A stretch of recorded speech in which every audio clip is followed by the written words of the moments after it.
वंश न्यूज, दलित पीडित व शोषित जनतेचा खणखणीत आवाज। बघा, राज्यातली सरकार असेल या केंद्रातली सरकार असेल, याला ना शेतकऱ्याचं घेणे देणं आहे, ना तरुणांचं घेणे देणं आहे, आणि राज्य विकून हे राज्यच बरबाद करायचं धोरण या सरकारचं आहे। त्यामुळे बच्चू कडू हा विषय त्यांच्यासाठी नाही आहे, आणि बच्चू कडू तर त्यांचा अलायन्सच होता, पण बच्चू कडू अलायन्स असताना सुद्धा त्याच्यावर सरकार कुठल्या निर्णयावर जात नसेल तर महाराष्ट्रातली या सरकारची जी मानसिकता आहे ती त्याच्यातून स्पष्ट होते आहे। आणि मला असं वाटतं की या सरकारचं बद्दलचं जे परवा राहुलजी गांधींनी जो एक आर्टिकल लिहिलेला होता आणि त्या आर्टिकलच्या माध्यमातून एक मोठा विवाद बीजेपीने उभा केला होता।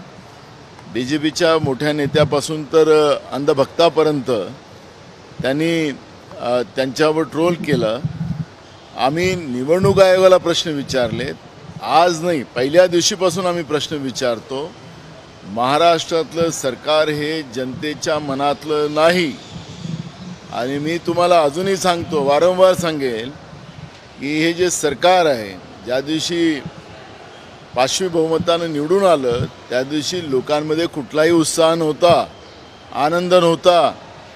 भाजपच्या त्यांच्याच अंधभक्ताला त्यांना सांगावं लागलं की उत्साह साजरा करा, पण लोकांनी तो उत्साहही साजरा केला नाही। हा जनतेतल्या मनातलं सरकार नाही, आणि म्हणून बच्चू कडूसारख्या अनेक लोकांच्या जीवाचं घेणे देणं नाही, अशी परिस्थिती राज्याच्या सरकारची आहे।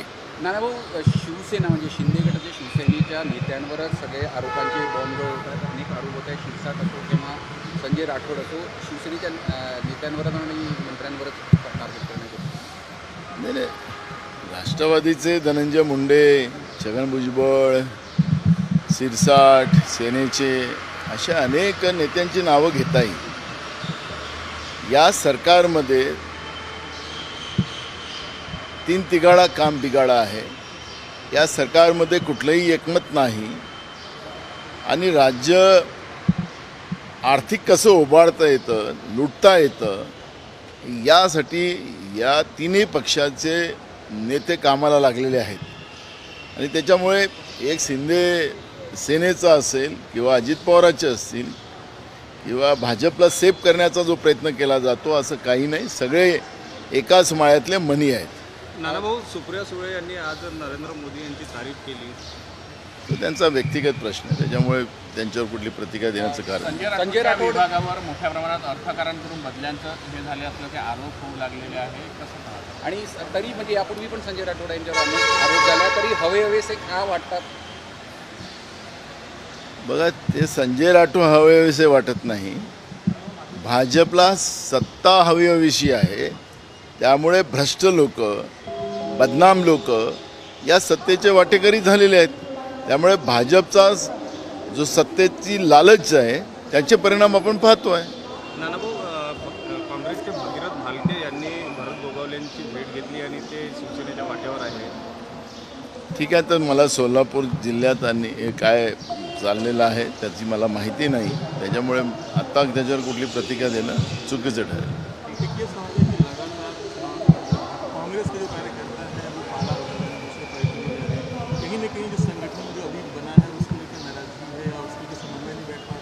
देखो, मैं अभी मेरे गोंदिया भंडारा जिले में दूध संघ और बैंक के इलेक्शन चल रहे हैं, मैं उसमें हूँ, इसलिए मैं राज्य में संगठन में एक्चुअली क्या चल रहा है, क्योंकि मैं मुंबई भी नहीं जा रहा हूँ, तो मुझे अभी उसकी डिटेल्स नहीं है। उसके लिए मैं पार्टी की जब मीटिंग होगी तब उस पर हम लोग डिस्कस करेंगे। संजय, बच्चू कडू के आंदोलन अनेक जण समर्थन देत आहे, आपली काय भूमिका असणार आहे काँग्रेस आंदोलनामध्ये? आमचे प्रदेशाध्यक्ष या सगळ्या माहितीला, कारण की प्रदेशाध्यक्ष प्रमुख आहेत, ते त्याबद्दलचा निर्णय घेतील।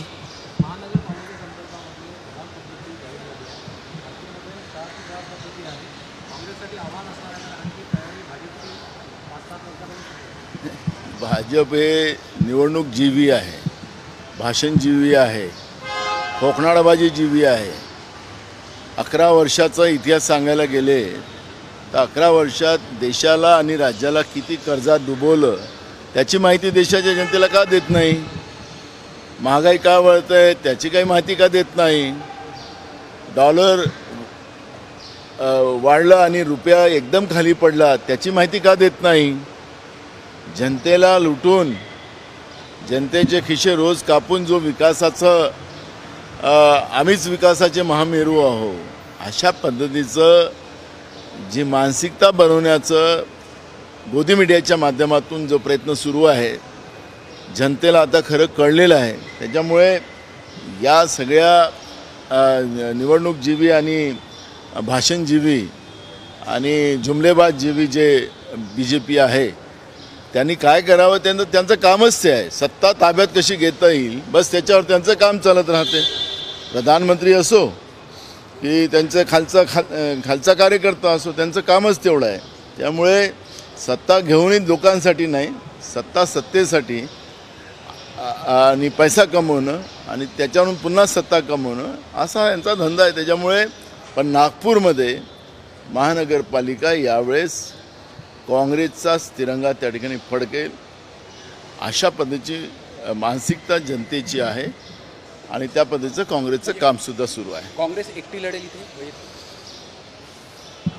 बघा आम्हाला जे काही अलायन्स जे आमचे असतील त्या अलायन्सची मानसिकता काय आहे स्थानिक कार्यकर्त्याची मानसिकता काय आहे ते त्याच्यावर त्यावेळेस निर्णय. व्हिडिओ जास्तीत जास्त लाईक करा शेअर करा आणि आमचे YouTube चॅनल सबस्क्राईब करा.